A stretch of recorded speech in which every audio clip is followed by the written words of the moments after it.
white rage. It is an important conversation. Dr. Anderson is just down the road at Emory University, so you can follow her work in other ways, and if there's other ways for folks to plug in who aren't at the university, that is a great thing for us to know too. But we're going to go ahead and get started. Welcome. Thank you. Thank you so much. Thank you, Elizabeth. Thank you, Susanna. And thank you, Charis, for the incredible work that you do. Absolutely essential work. I wanted to begin to start off talking about how I got to white rage, because I figure that's probably the $49.76 million question. And it's probably not where it looks like I began. I was sitting there in Missouri. I taught at the University of Missouri in Columbia. And it's February 1999. And all of a sudden I hear 41 bullets. And an unarmed man, Amadou Diallo, has been shot down by the NYPD. And they're like, yeah. And I'm thinking, okay, this is a problem. Where the real depth of the problem began to germinate for me was watching Mayor Rudy Giuliani.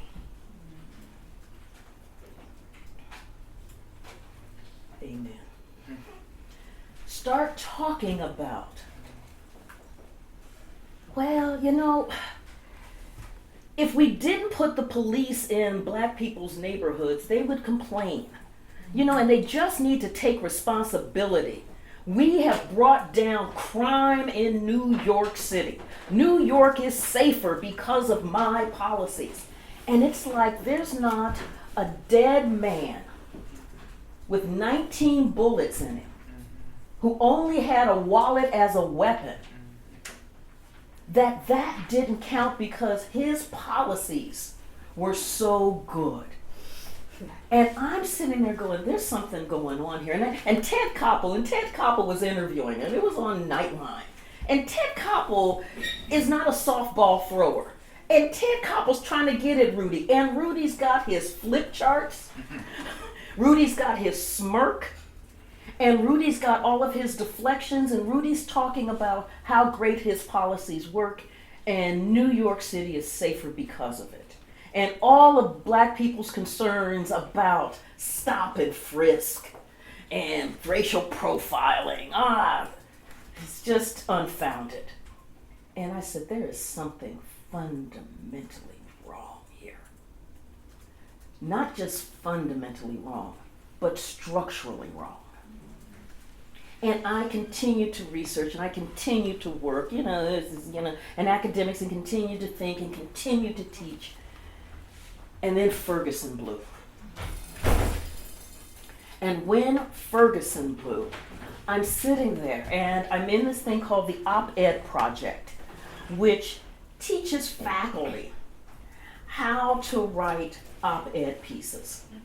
To marry the stuff we've been working on and to get it to a larger audience. And we had our workshop that day.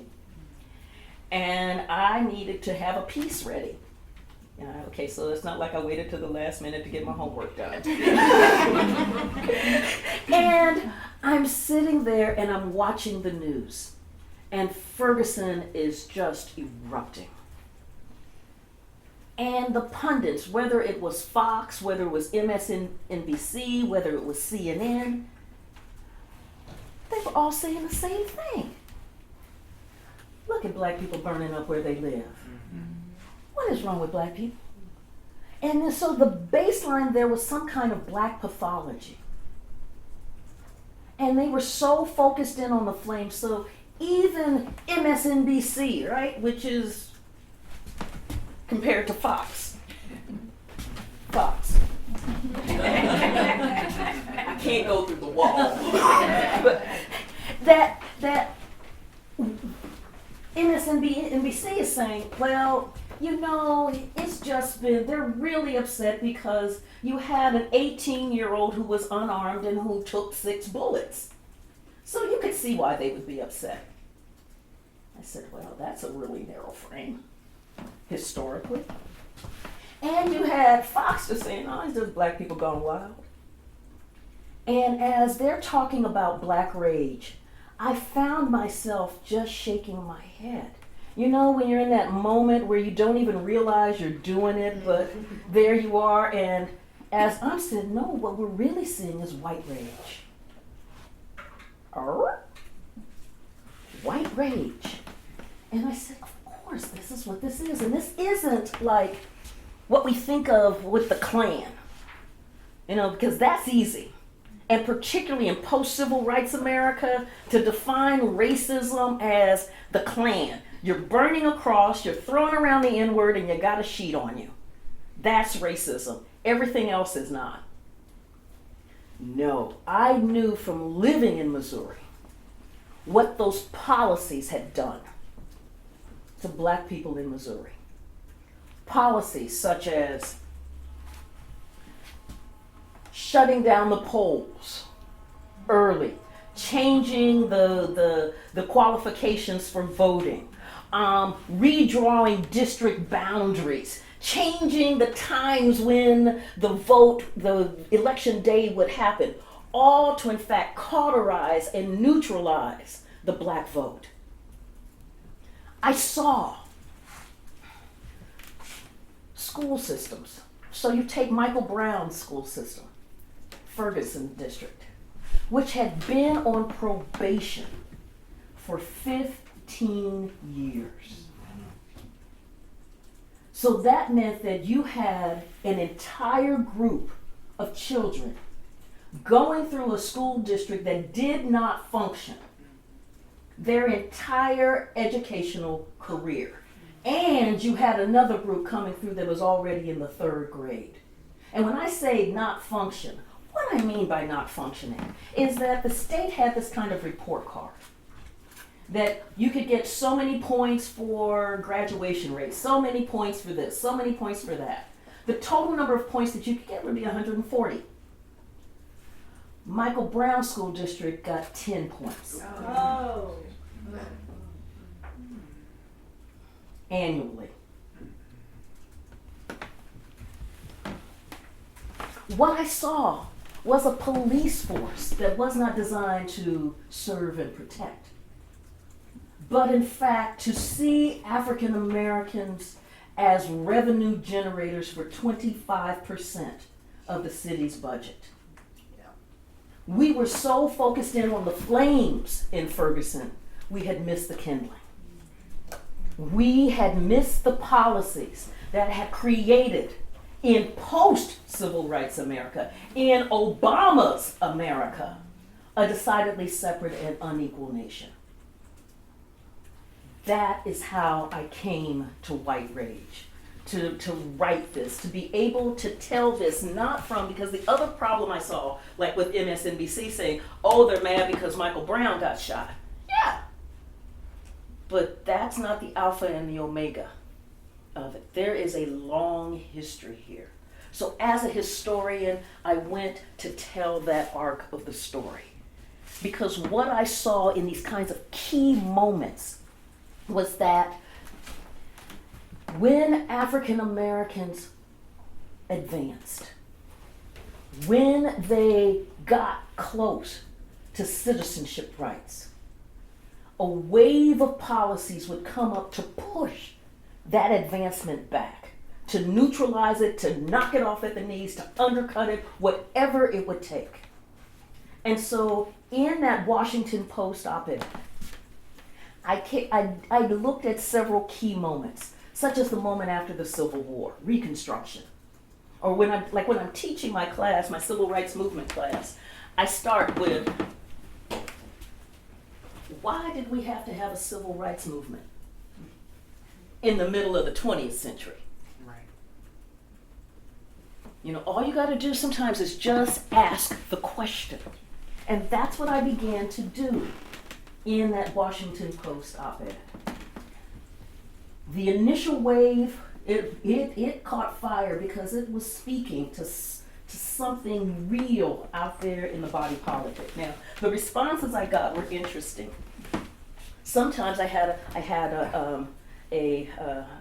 one email came to me saying, I'm a 70-year-old white man in St. Louis. I knew something was wrong, but I didn't know what it was. Thank you. I'm like, yeah. On the other hand, because you know where we live, I got, put your crack pipe down.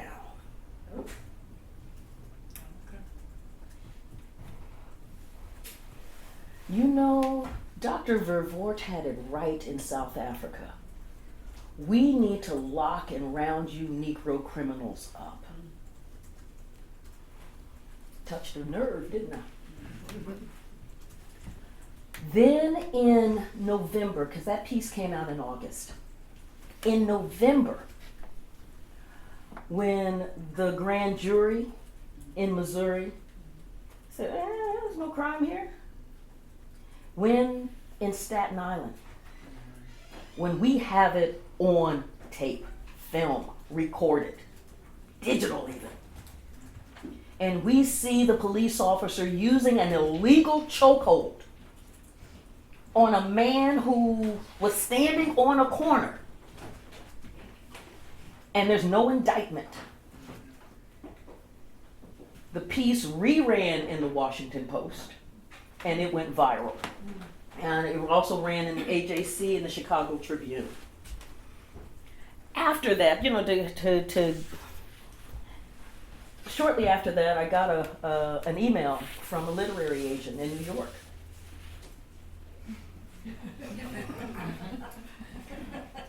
And you know when you feel like you're on an episode of Punk'd?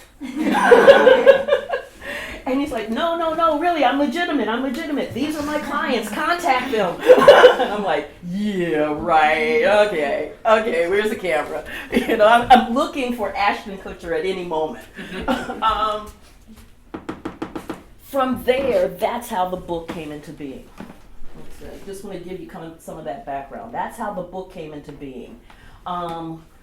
He set up interviews with various presses for me to interview them, for them to interview me, to make sure that we were in sync. And one of the things that happened, and so I'm interviewing with the crew at Bloomsbury, and I'm feeling the vibe. I mean, you know it's that moment when, and then they said, oh, this is fabulous, Carol, but when were you thinking about having this book done? And so let me put a period right there. Because see, the first book took me 12 years.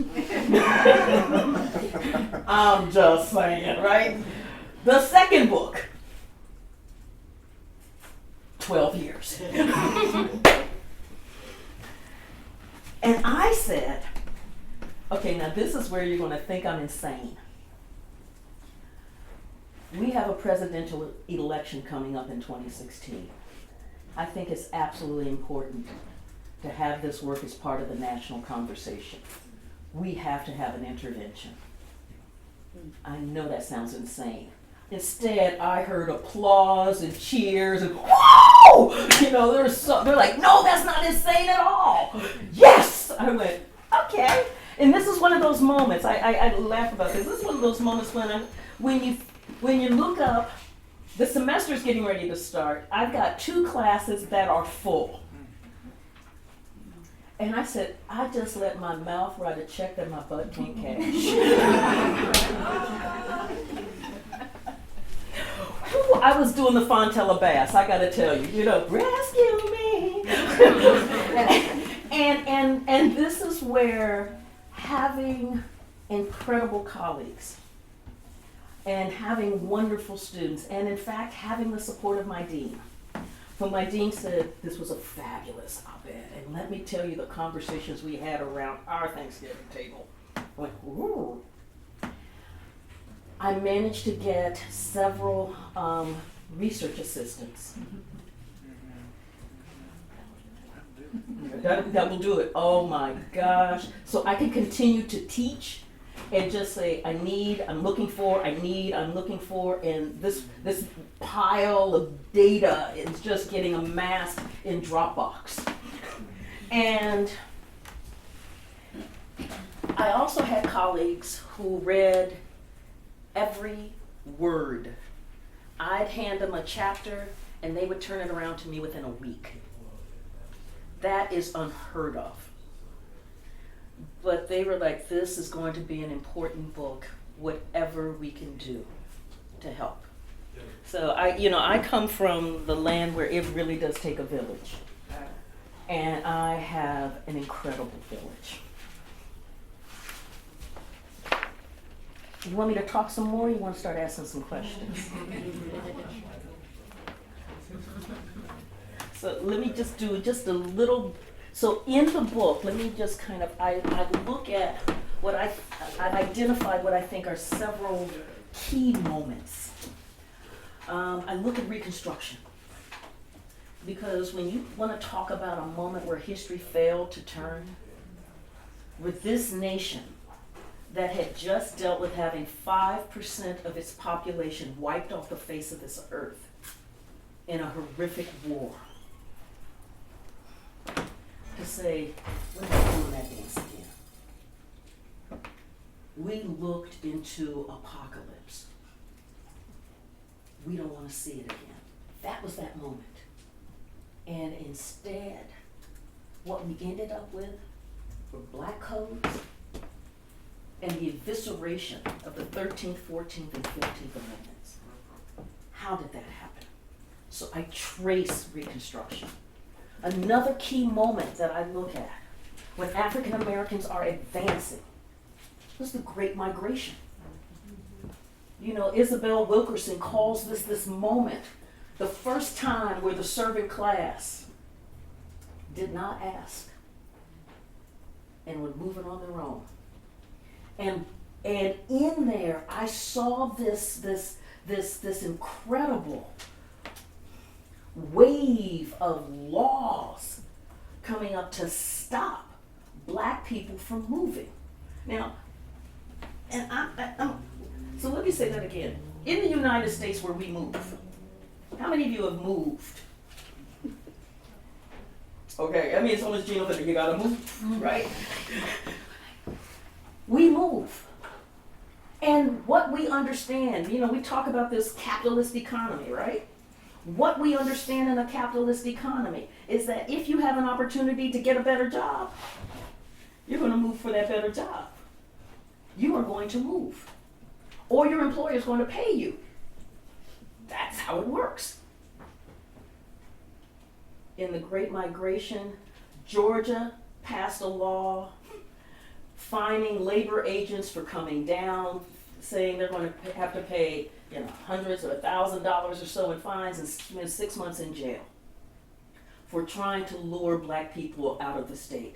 Jacksonville passed a law saying that if somebody tried to leave for a better job, they would be arrested. And let me put this into context. At this point, the U.S. is fighting a global war to make the world safe for democracy.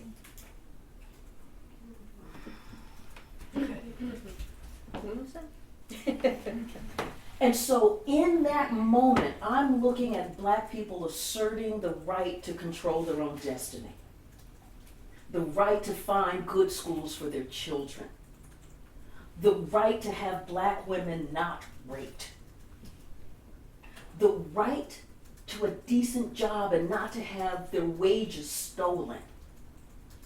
I see black people asserting their right to their human rights. And I see this wave of laws coming up. They even stopped the trains. Now, imagine you're in the middle of a war. And you think about how train schedules work, how this train has to be at this point, so the 505 is always there at 505 because there's another train that's going to. When you start stopping trains, you have messed up the entire train schedule. They were stopping trains to ensure that black people would not leave. They banned newspaper. This is freedom of the press. making the world safe for democracy. They banned the sale and distribution of the Chicago Defender. That's what I begin to look at in White Rage, over and over and over again, watching how black assertion of black rights, of citizenship rights, of human rights, in fact leads to a wave of white rage that's like, no, no. And what I argue in White Rage is that it is blacks' refusal to accept subjugation, blacks' refusal to take no for an answer. That is in fact the genesis, the catalyst for White Rage. I walk them through Brown, whew. And in that chapter, sometimes I'm in tears. And the Civil Rights chapter makes me angry. And then there's the Obama chapter. And so that's the scope of the book, to take us from Reconstruction through current day. And I know this is, oddly enough, I end the Obama chapter with Dylan Roof.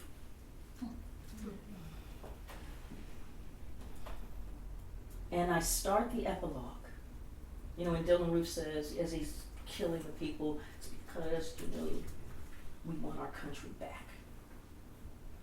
And I start with the epilogue with Donald Trump, who 3 weeks after Charleston, at a rally, a political rally in Arizona, says, don't worry, we'll get our country back. That speaks volumes. I'm going to open it up for questions. Yes.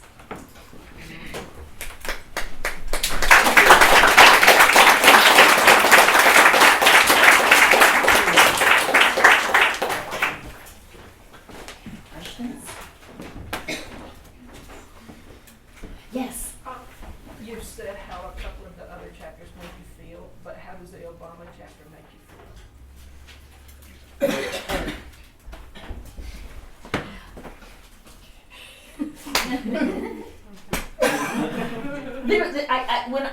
As an undergrad, I had a constitutional law professor. He was wonderful. And I learned a term there. He's talking about a case that's just, like the Supreme Court said, what? And he would say, God love a dunk. That's how I felt going through the Obama chapter, So here we have this moment, the 2008 election. We're heralding democracy. We have 15 million new voters. Wow. This is a good thing. When you have people invested in making society better, this is a good thing. When you have them engaged, this is a good thing. 15 million new voters. 2 million new African American voters. 2 million new Hispanic voters. 600,000 new Asian voters. And a large swath of voters who made under $15,000 a year. I mean, when you begin to think about that demographic, these are the folks you want engaged in the system.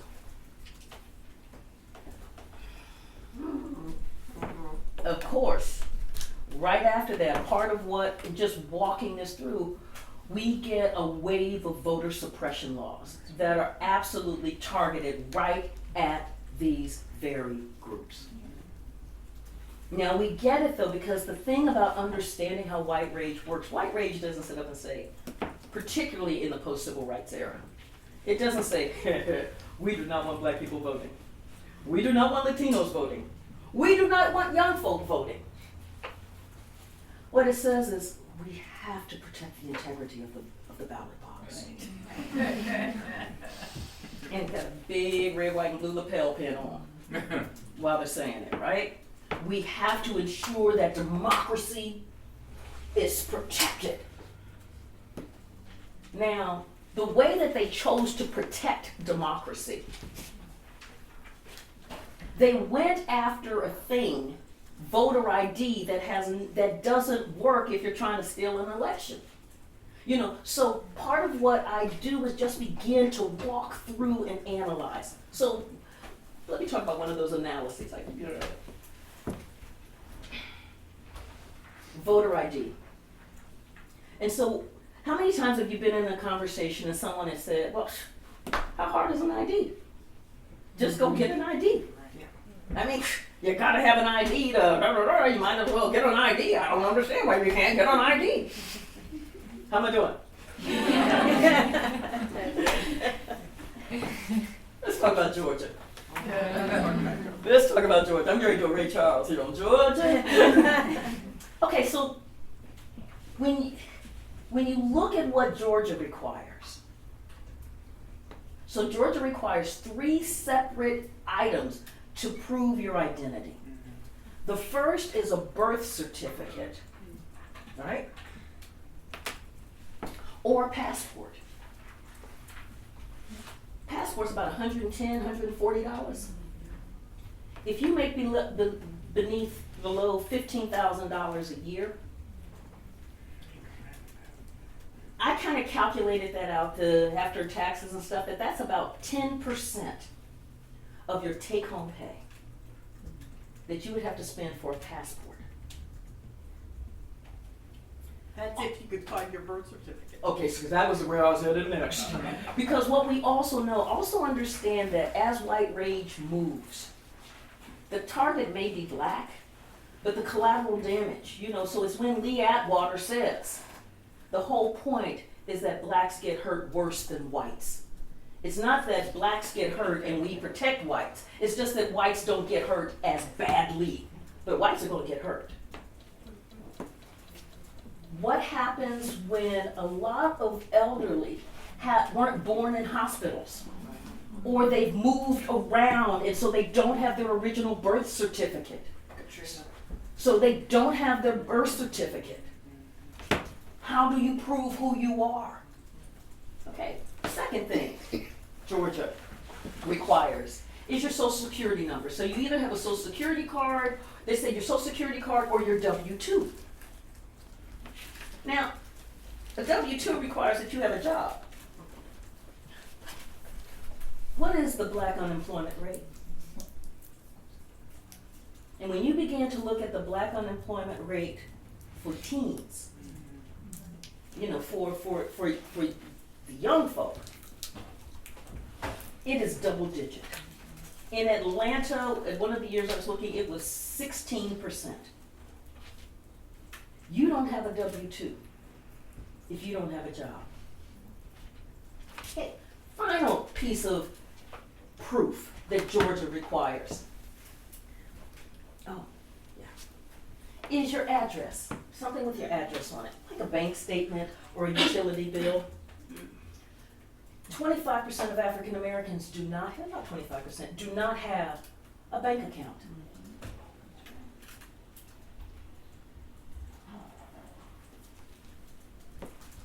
Okay, let's talk about a utility bill.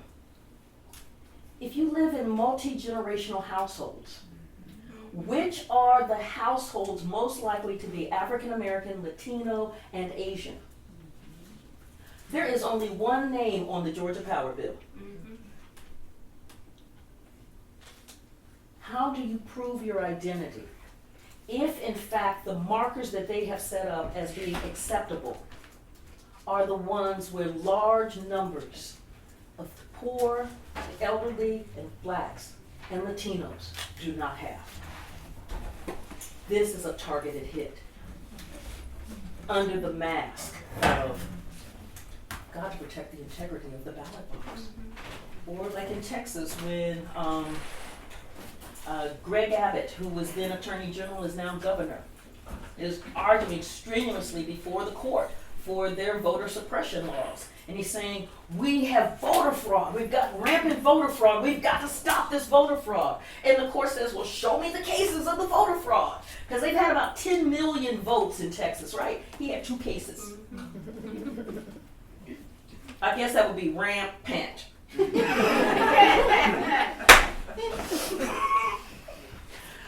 That's the kind of so I'm going through Obama. I deal a lot with just the wave we're in right now with voter suppression. But I also look at the way that even the office of the presidency has just been absolutely spit upon. That's right. And the violence, the threats that he's had to deal with, and how that has also, we're also in this moment, as I talk about, where we have vigilantes and police who just mow down black folk with no consequences. And so we're in a moment right now that reminds me of the era of Jim Crow, where black folk across classes feel equally vulnerable.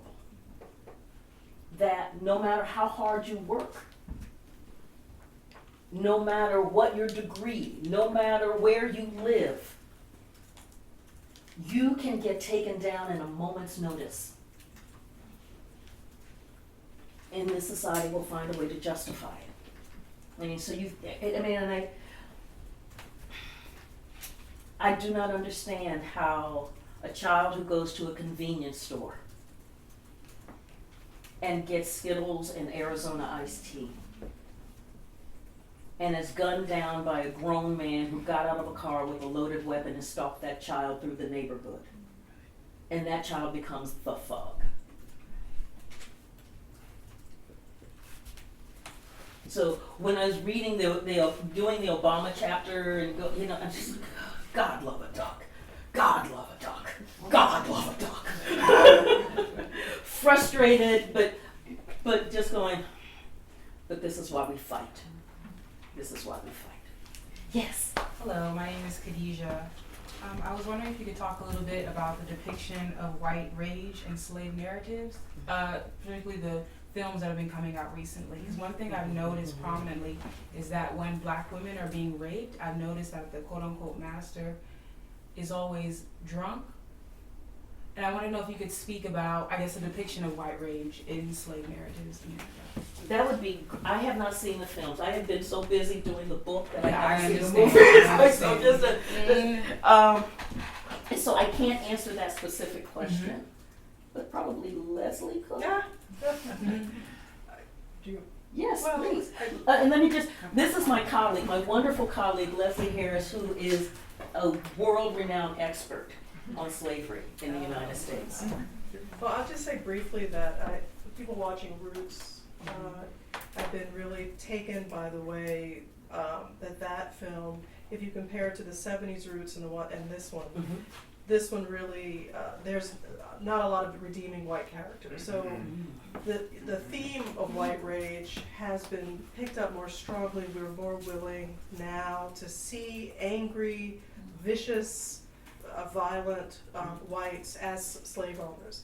But your point of how things like alcohol get used, particularly when I think about 12 Years a Slave, that was very much part of that narrative, that 19th century narrative, where people did explain a lot about abuse through alcohol. And thinking back, that's a really astute point, thinking back on how that comes across in the film, it looks like it's about alcoholism as much as anything. But I will say that what we have going on now with these films on slavery is probably the most honest depictions of the ways in which slavery harmed white people. I was just at a conference where there was a discussion about, we talk a lot about how slavery has harmed black people, and there's been a long-standing discussion of black mythology linked back to slavery and almost seeing it from the time of slavery, seeing it as ineradicable. But not quite enough, and I flipped to your book and saw you talking about James Madison and Thomas Jefferson, who were founding fathers who were very concerned about how slavery harmed white slave owners, that it was seen as something that was corrupting.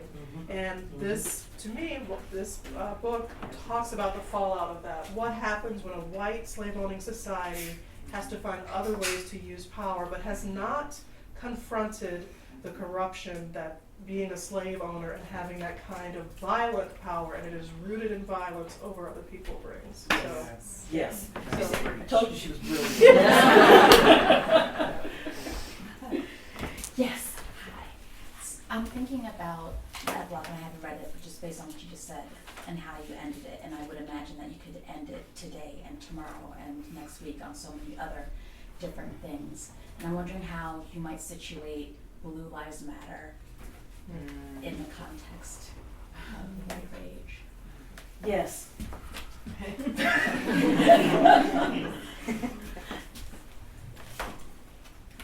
Let me put it this way. So, and I know this is going to sound kind of around the way, but in the McCarthy era, right, the Joseph McCarthy anti-communist witch hunt era, and you had after the Venona papers came out, this wave of scholarship that said, see, told you, there were these spies, there were these communists in the American government, and this is why we had to have McCarthy. You know, because we had these spies there, and they were taking down the American government. They were taking down our system.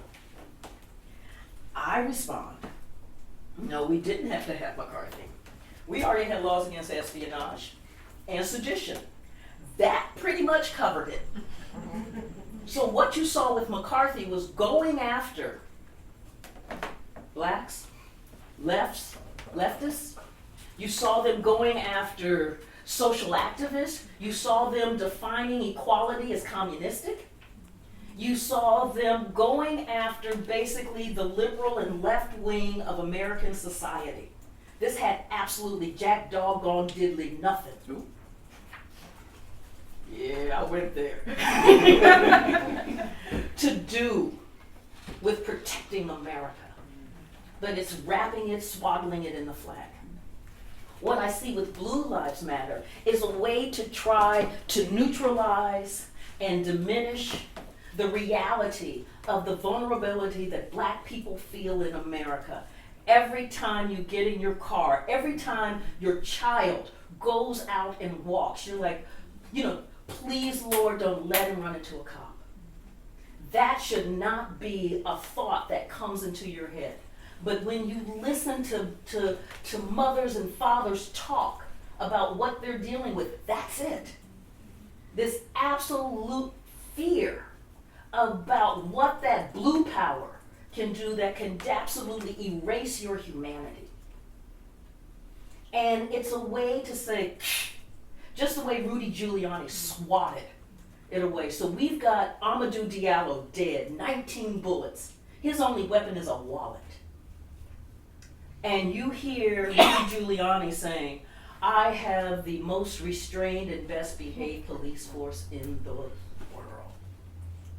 I say, well behaved and best behaved don't pump 41 bullets at an unarmed man.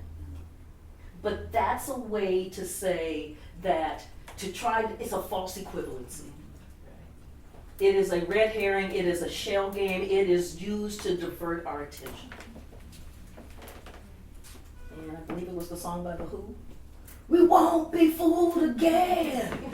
Remember I put that on there because I don't have the royalty money for that.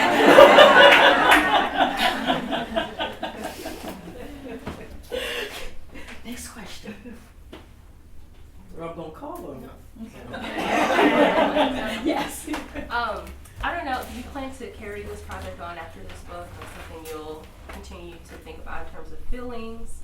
So I was thinking, I'm just coming from a trip with a family member who's fairly middle class and kind of has to work themselves up, from poverty and up kind of narrative, and she makes these statements that are very much like, do you know how close you are to Trump right now? Like in your sentiment. So I was thinking about your, like what facilitates white rage and like through narratives, like, obviously we think white rage for like neo-Nazi skinheads or whatever, but we don't see like white rage is such a strong word, right? Yeah. So you think like the most angry, but the most like malevolent, insidious ideas about humanity are like in suburbia green spaces, So I was thinking of that, but also like, do you think of carrying a project in terms of like collusion, like colluding factors, like kind of, because there are a lot of black people who do want to move up and like be respectable. Of course, we know that respectability doesn't always protect us, so therefore you have vulnerability across these, landscapes and classes. But sometimes, like, Black folk make some pretty harsh judgments against the lesser, who don't have their shit together kind of narrative. Oh yeah, I've been there. Yeah. Two things. One is part of the way that it works is that some sociological is that folks want to be here and that there's always somebody there. And that narrative of I pulled myself up by my bootstraps, by the dint of my labor. I went to school. Okay, let me back up because I know how to do this. Let me tell you a story. I got tons of them. I was teaching at the University of Missouri, and I was teaching my big American History Survey class, and I had writing assignments in there. There were 300 students. And and so in one of the teams, we were doing the rise of Jim Crow, and they were looking at the Booker T. W.E.B. Du Bois thing. And so I'm meeting with the team, and we're talking because I tell them that you're in the film development division of Columbia Pictures. Write the basis of a screenplay, and so that's how to get freshmen engaged. Okay. So I'm talking and one of the students looks up at me, a young Black man, and he says, "Professor Anderson, you're pretty cool." I was like, yeah. He's like, "What classes do you teach?" And I said, "Well, I teach Black freedom struggle, I teach 20th century Africa." He said, "I don't mean any of that Black stuff. What real classes do you teach?" Ooh.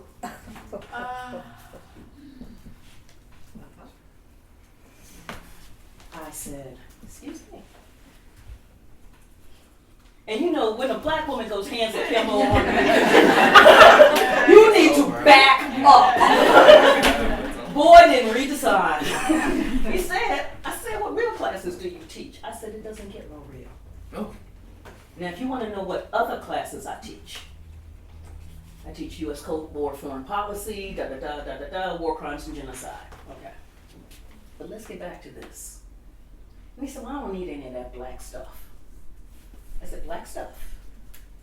He's like, "Yeah, I'm from St. Louis. I see them out there on the corner, drunk, high. They could be right where I am, but all they want to do is get high. I don't owe Black people a thing." I heard that. I'm from St. Louis. We're both from St. Louis. See, and we're doing a Roberta Flack right now. It'll be softly, right? And so my other student, and we were like sick, and the white students were like, and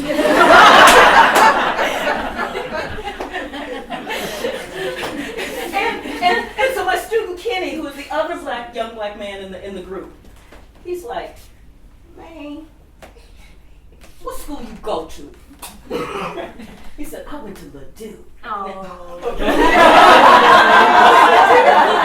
And so that's like right here. I'm serious. Not even kidding. I know exactly how this all works.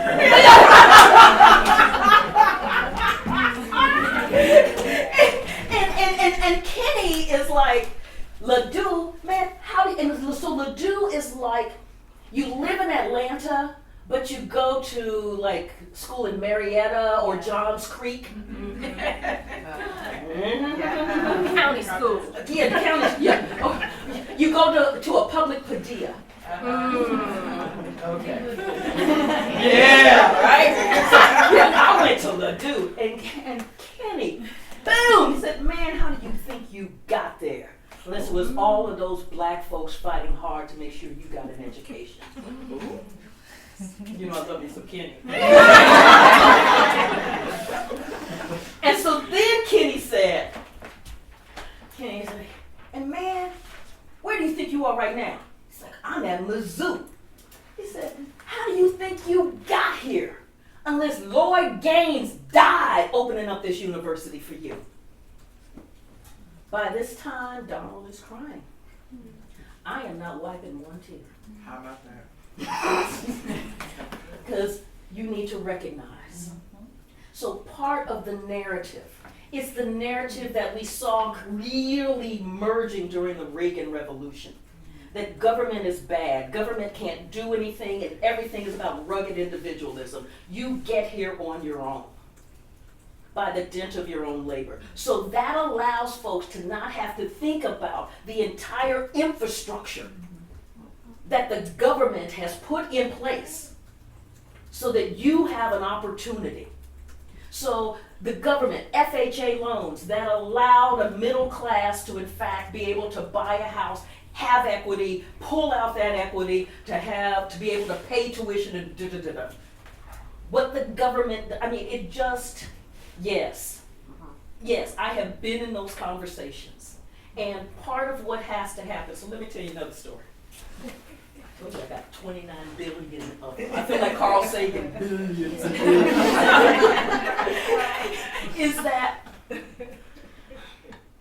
is that I had this student, wait a minute, I just lost my train of thought on Carl Sagan, I'm sorry. It'll come back to me. But yeah, it is so important that I went to Miami University for undergrad. Miami was 2% black. I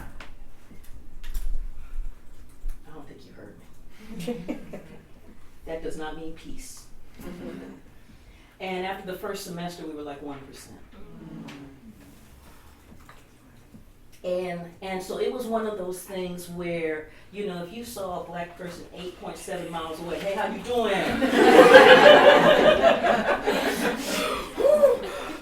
And there was this one guy, and he, you know, you say, hey, how you doing? He would turn away. We had a black homecoming king, him, in a place that was 1%. I remember after the Rodney King beating, remember the Rodney King beating? Oh, yeah. Mm-hmm. After the Rodney King beating, there was a piece that he wrote in the newspaper. I don't feel like being black today. And I started reading it, and he said, I'm fine as long as I'm in my house. But when I step out my door, I know that the cops are going to follow me. When I step into a store, I know I'm either going to be followed and given undue attention or absolutely ignored. And when I go to work, I know that there's going to be some meeting that they forgot to tell me about, but it's going to be my fault. I don't feel like being black today. What happens often to those who believe they pick themselves up by their bootstraps is that they get what I call their NWC, the Negro wake-up call. They learn that they are black today in America. And it is a rude awakening because part of their I picked myself up by my bootstraps is that they never developed, one, the armor nor the village. And it is sad, but it happens. Yes, this one. I'm curious about this moment that we're in where dog whistle politics seem to be breaking down. And it feels like since Ferguson, this kind of unspoken covenant between colorblind racism and like this sort of detente around rebellion or violence or, you know, things against the state, right? Things, property crimes, things like that as a sign of movement work, right? Which I think is what happened in Ferguson. Those, like, we had this between Rodney King and, you know, this moment, we had this like 20-ish year kind of chill where things happened, but there was not, everybody was like, well, we're getting better. Like and that colorblind myth and electing Obama and all those things kind of were allowed, the post-racial were allowed to build up and build up and build up. And while all that was happening, it feels like, you know, the dog whistle stuff built up and built up and built up. And now it feels like, you know, a lot of white people feel like black people broke the covenant by rioting in Ferguson, The and noise. now, like, there's the door's been kicked wide open by Donald Trump, and there's the GOP is kind of like, oh,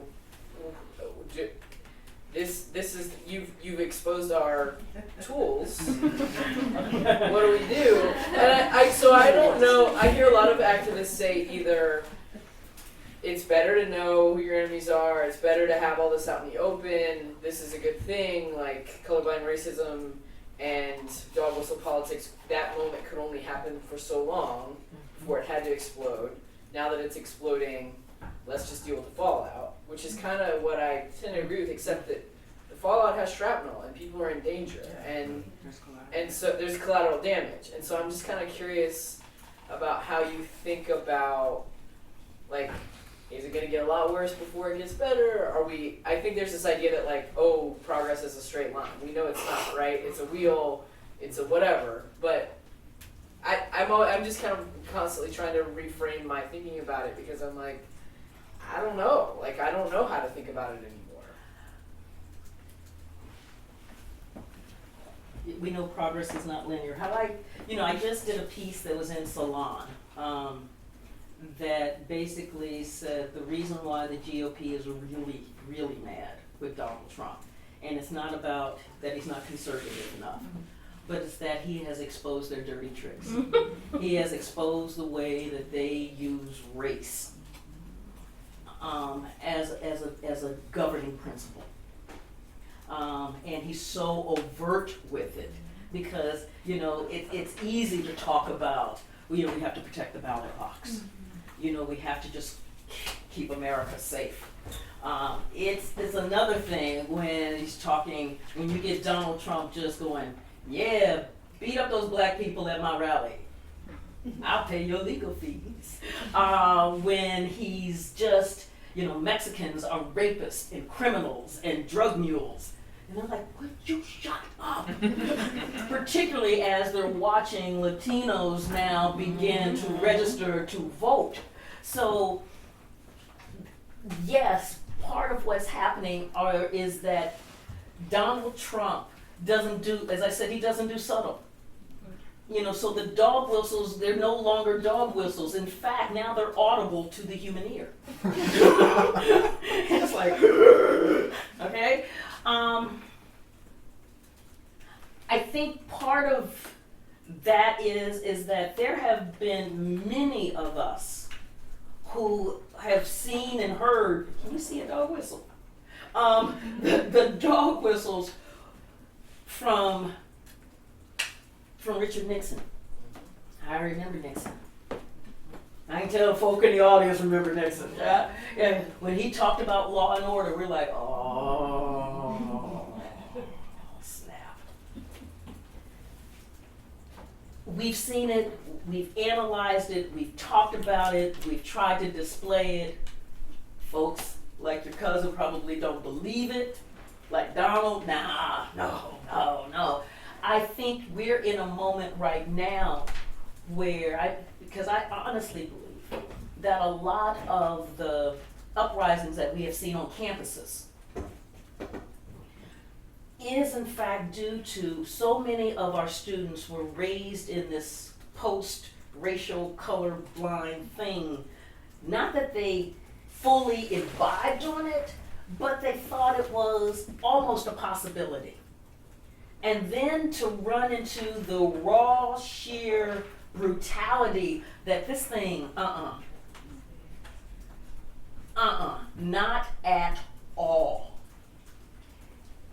That has been that jarring moment where we're seeing the activism now.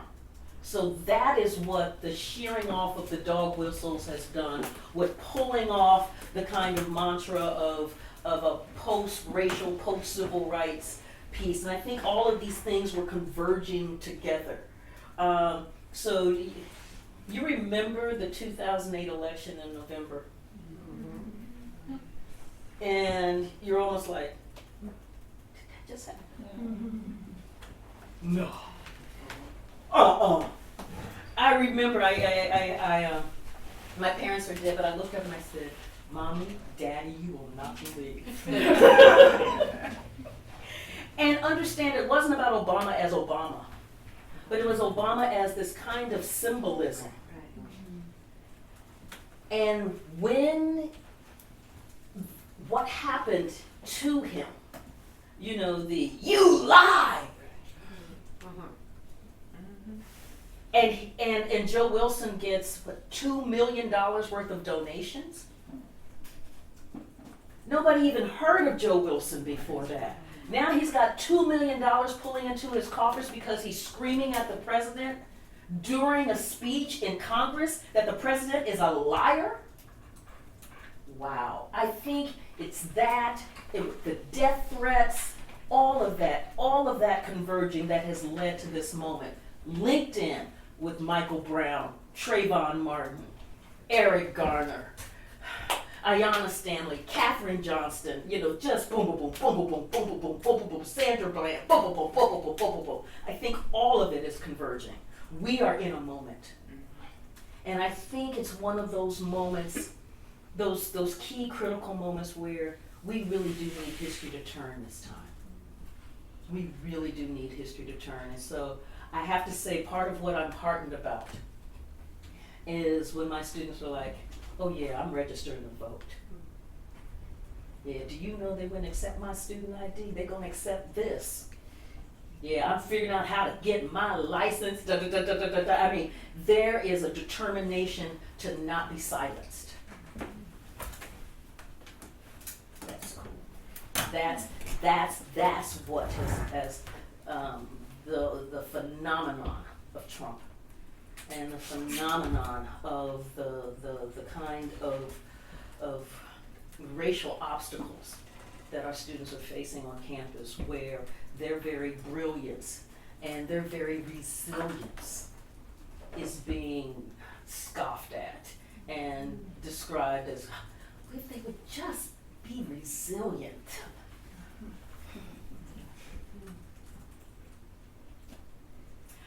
One of the films I used to show in class was Jane Elliott's Blue Eye, where she, isn't that good? Yeah. That's good. That's good. And I just would love to run some of those folks talking about just need to be resilient through one of those blue-eyed episodes. Because in the one line, I think she's running some corporate executives through, and she has those grown men crying within about 1.7 seconds. She's like, what, you can't take this? So yeah, I really do. I think that's where we are right now. So does that mean you're heartened? I'm sorry. I'm hopeful. You are hopeful. Oh, okay. I'm hopeful. Oh, Because yes. I can't be if you're not. Oh, oh, I am hopeful. I mean, when you think about, see, the other thing too, got projects out there. The other thing too is that we tend to think of mobilizations as being able to see this big kind of thing happening. But what we know is that folks are always mobilizing. They're always organizing. There are always organizations that are opening up spaces to figure out how do we make this society better. Always. And so when then these moments happen, it's not like you've got to build from scratch, because the organizations have always been there with that vision, always working with people, thinking through. So that's why, that's why I'm really hopeful. And I've got to say, part of I was saying earlier, another reason why I'm hopeful. When you think about it, 80% in the 1860s, early 1860s, prior to the Civil War, 80% of the nation's GNP was tied to owning human beings. 80%. Now, begin to think about what it took to get a nation to understand that slavery was wrong, when it's got 80% of its economy, of its wealth, tied to slavery. We can do that? Oh yeah, we got this. Yeah. Yeah. We don't give up. At the beginning of the talk, you mentioned the example of seeing those expressions of white rage, across the dial in the news. These like prominent and widely consumed examples of it. Over the course of your research, did you notice, the role of the media, like during the mass media era, kind of doing the same thing, or? Yes. So, for instance, in the Great Migration chapter, one of the things I deal with in the Great Migration chapter is the story of Ossian Sweet, Dr. Ossian Sweet. Family from Detroit. That's when I'm like, hey. Who was a physician in Detroit, black physician in Detroit. And they had redlining and restrictive covenants and all of that. And so the area in Detroit where black people were supposed to live was called Black Bottom. And 10 times, within a decade, the population had grown by 10 times. But Black Bottom had not. So now you have all of these folks crammed on top of each other. And understand, in Black Bottom, I think 15% of the homes or something like that did not have indoor plumbing. This is Detroit in the 1920s. Let me be real clear. Where indoor plumbing is the norm. Dr. Sweet said, I'm not living like this. Because they're charging exorbitant rents, because it's basic econ, supply, demand. You've got high demand and low supply. So they have jacked up the rents 8 ways to Sunday, but aren't plowing any of that money back in to fix the roof, to fix, whatever. So the buildings are just, so Dr. Sweet moves. He moves into a white neighborhood. A mob surrounds his house and attacks his house, throwing rocks. They're coming at him, right? Dr. Sweet had a feeling that this might happen. He came loaded. He and his brothers and his friends, boom! Now, if they had called the police and said, I think trouble's coming, the police were there. They saw the mob coming. They saw the rocks being thrown at the house. They saw the surge, and the police did nothing. Sounds familiar. Okay, so then when the Sweets shoot and 2 white men go down, then the police come in and they arrest Dr. Sweet and everybody in the house. Now, this looks like, I don't know, I could be wrong. Let's see, I'm in my house that I bought.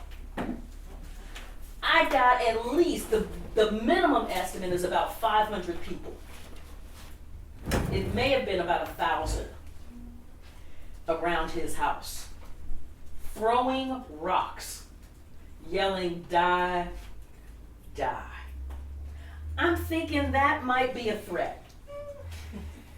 I'm thinking maybe I might be doing a little bit of self-defense here. The first newspaper came in, forget which one it was, because Detroit had 3 newspapers. The first reporter comes in and he's stepping all over the rocks and the broken glass, and he's interviewing the police officer who was there on the scene, and he's like, so can you tell me what happened? And he's like, we just had a couple of neighbors out strolling and walking, enjoying the warm summer air, and then all of a sudden, the Sweets here just started shooting at the neighbors. Now, if I'm the reporter and I'm looking at a house with broken windows, I'm stepping all over rocks on the porch, I got rocks on the lawn, and I'm thinking, maybe there's a little bit more to this story? No, ran straight with that story. The other paper ran straight with that story. But there was just by happenstance, a reporter from the city's third newspaper who was there. You know, he's driving around with his wife, and all of a sudden he sees this mob, and he's like, honey, I think there's a story. So just kind of stay here in the car with the baby. Okay, did you see the mob? I'll be back. And so true story, he parks the car and he gets out and he sees the mob and they're screaming, you know, we're gonna get them, we're gonna get them. He sees the rocks throwing, he hears the glass shattering, then he hears the gunfire. He's got the story. He's got the story. He writes up the story. This is a first-hand account. He takes it to his editor. His editor goes, nah, that's not the story.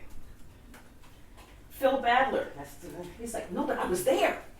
I was there. This is what, he's like, that's not the story we're running. We're running the story how there were peaceful whites just strolling through the neighborhood. And the Sweets moved into that neighborhood just to kill white people. That's the story we're running. And that's the story. Yeah, so yeah, the media plays a key, important role in framing and shaping how we understand what happens, how white rage works. So think about it, because one of the things that is, to me, key with white rage is how it undermines its own principles. So if you're a journalist, you're in a newspaper, and you're in a city that's got 3 newspapers, and this is a hard, cutthroat business. The thing is, you want to get the story. You want to get the above-the-fold story. And now you've got it. And what do you say? We're going to run what everybody else is running? They branded the Sweets as killers. Yeah.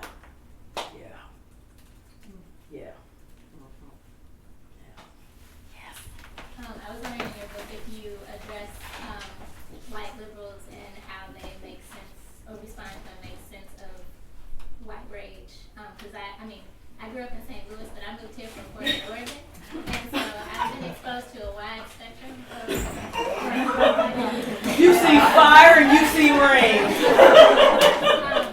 And I found that, you know, in places like Portland, they are threatened and shocked by Donald Trump, but they don't grasp the violent policies that have created places like Portland. And so I'm just wondering how, if you address that kind of blindness in your book at all. In some ways, yes. Because it's important to understand the way that white rage is not linked to a party as such, it's linked to a framework, of a way of knowing, a way of moving, a way of understanding how society works. And so you'll see that coming through, not as spectacularly as in some of my other books. But it's there. It's there. It's so there. So we have time for one more question. One more question, okay. Yes. I was going to ask, what does conversation about white rage look like when we look at black women specifically, and just how they've been affected by it historically?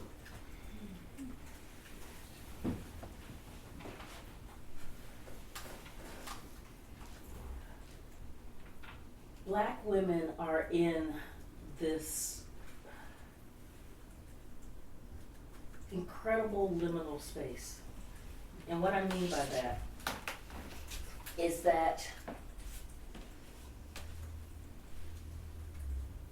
they are women. So I start off the Great Migration chapter. That's the best way to do this.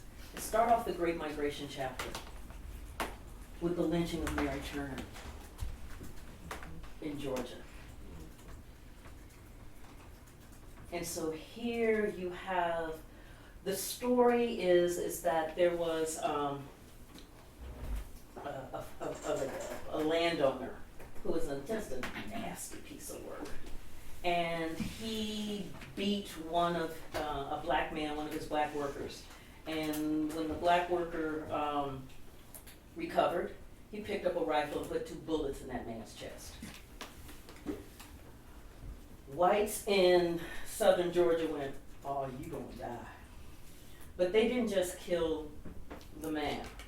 They went on a hunting party to kill black people, to send the signal that I don't care what a white man does to you, you do not fight back. And so one of the men that they lynched was a man named Hayes Turner. Hayes Turner's wife, Mary, was 8 months pregnant and already had 2 small children. And so she sent the 2 small children away to relatives. But she's mad because she's 8 months pregnant. They have lynched her husband. And she's like, if I knew who did it, I swear I'd a warrant. They came for her. They dragged her to a tree. They stripped her naked. They strung her up upside down.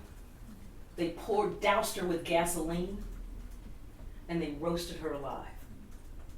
When they saw her 8-month pregnant stomach quivering, they then got a knife, sliced open her stomach. The baby fell out, hit the ground, and then they stomped on the baby's head. Black women are not protected by any kind of sense of womanhood from white rage. Sandra Bland was not protected.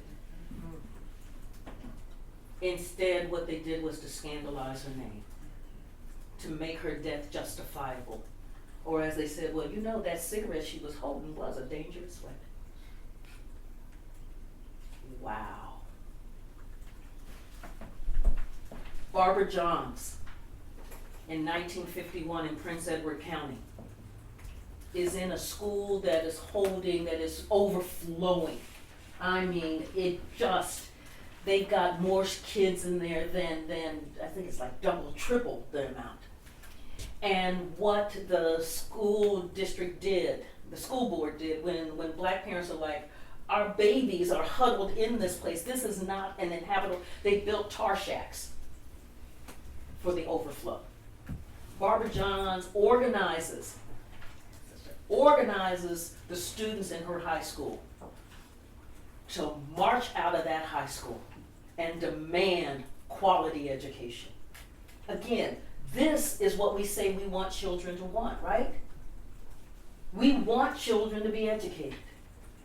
We want them to love learning, to love schools. Barbara's parents had to sneak her out of the state and send her down to Alabama to stay with her uncle, the Reverend Vernon Johns, because her life was threatened. Yeah. Thank you. And thank you.